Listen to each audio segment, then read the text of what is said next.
Hi friends, உங்கள் எல்லாருக்கும் என்னுடைய பணிவான வணக்கங்கள்.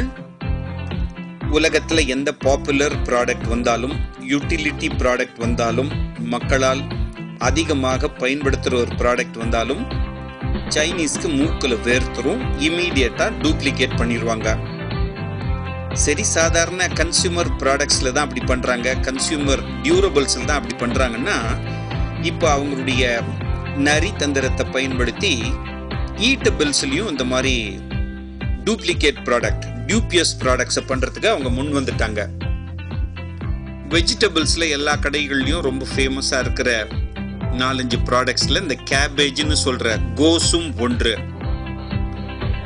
அது செடியில் வளர்ந்து தான் நம்ம வீட்டுக்கு வருதுன்னு நம்ம நினச்சிட்டு இருந்தா இனிமேல் அந்த ஐடியாவை மாற்றிக்கங்க.